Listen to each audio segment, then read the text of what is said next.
আমাদের আপা বিগত 2 ইলেকশনের ভোট ইঞ্জিনিয়ারিং এখান থেকেই খুব ভালোভাবে শিখে এসেছিলেন। একটা ডিম সিদ্ধ করতে 20 মিনিট লেগে যায়, কিন্তু ইন্ডিয়া একটা দেশ দখল করে ফিরেছিল মাত্র 20 মিনিটে। 1975 সাল পর্যন্ত বাংলাদেশ, পাকিস্তান, ইন্ডিয়া এদের মতো সিকিমও একটা স্বাধীন দেশ ছিল। বাংলাদেশ থেকে মাত্র 25 কিলোমিটার দূরের এই দেশটি 1975 সালের 9 এপ্রিল পৃথিবীর মানচিত্র থেকে হারিয়ে যায়। হায়দ্রাবাদের মতো সিকিমে কিন্তু প্রথমেই তারা আর্মি পাঠায় না। এক্স র অফিসার এবং অথর অশোকা রায়না তার বইতে লিখেছেন, ইন্ডিয়া সিকিম দখলের প্ল্যান 1971 সালেই করে ফেলেছিল, বাকি 2 বছর তারা সময় নেয় উপযুক্ত পরিবেশ তৈরি করে। আপনারা লেন্দুক দর্জির নাম শুনেছেন? লেন্দুক দর্জি হলো সিকিমের মির্জাফর। সিকিমে তখন রাজার রাজ্য এবং পার্লামেন্ট প্যারালালি এক্সিস্ট করত। সেই মির্জাফর বা লেন্দুক দর্জির সাহায্যে তারা পার্লামেন্টে সবাইকে হাত করতে থাকে। হাত করতে করতে এমন একটা অবস্থা হয় যে তখন সিকিমের গভর্নমেন্ট ইন্ডিয়ার গভর্নমেন্টের কাছে চিঠি পাঠায় এই বলে যে তারা রাজার রাজত্ব আর চায় না, আপনারা আর্মি পাঠান এবং আমাদেরকে উদ্ধার করেন। তখন সিকিমের রাজা পালদের নামগয়াল অনেক দেশের কাছে ধর্ণা দেন, এমনকি তিনি জাতিসংঘে পর্যন্ত যান এই বলে যে আমি তো একটা স্বাধীন দেশ, আমাকে তো নিয়ে যাওয়া হচ্ছে, কিন্তু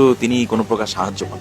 এরপর 9 এপ্রিল 1975 সালে ইন্ডিয়ান আর্মি সিকিমে প্রবেশ করে। রাজার বাসভবনের 243 জন পাহারাদারের এগেইনস্টে 5000 ইন্ডিয়ান আর্মি দ্বারা এই অপারেশনটা শুরু হয় 12:20 এবং 12:45 মধ্যে সিকিম ইন্ডিয়ার হয়ে যায়। কিন্তু না, ব্যাপারটা এতটা ডিরেক্ট ছিল না। আর্মি প্রবেশ করে কি করে জানেন? গণভোট। এই গণভোট হওয়ার কথা ছিল এই নিয়ে যে রাজার রাজত্ব কি থাকবে কি থাকবে না, এটা তো না, বরং গণভোট হয় এই নিয়ে যে সিকিম ভারতের 22তম প্রদেশ হবে কি হবে না। তারা সরাসরি এই ট্রাম্প কার্ডটি খেলে দেয়। এমনকি তখন 97% ভোট পড়ে এই নিয়ে যে সিকিমবাসী ইন্ডিয়ার 22তম প্রদেশ হতে চায় এবং তা বাস্তবায়ন করা হয়। সেই গণভোটে খুব ভালোভাবে ভোট ইঞ্জিনিয়ারিং করা হয়। আশা করি আমাদের সাবেক প্রধানমন্ত্রী ভোট ইঞ্জিনিয়ারিং কোত্থেকে শিখে এসেছিলেন আপনারা এখন ধরতে পারবেন। বাংলাদেশের গত 2টা ইলেকশনে যেরকম ভোট ইঞ্জিনিয়ারিং হয়, এখানে ঠিক একইভাবেই ভোট ইঞ্জিনিয়ারিং করে 97% করে দেওয়া। কিন্তু দেশ বিক্রির ফল কখনোই ভালো হয় না। স্বার্থ শেষে এই লেন্দুক দর্জিকেও ইন্ডিয়া আর মনে রাখে না। নেপালি ট্যাবলয়েডে দেয়া এক সাক্ষাৎকারে লেন্দুক দর্জি বলেন, সিকিমকে ভারতের রাজ্য বানাতে আমি সবকিছু করেছি, কিন্তু কার্যসিদ্ধির পর এই ইন্ডিয়া আমাকে ভুলে গেছে। আগে তারা আমাকে রেড কার্পেটে স্বাগত জানাতো, আর এখন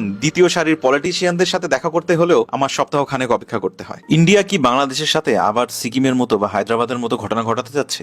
আপনার কি মনে হয়? কমেন্ট করে জানিয়ে দিন।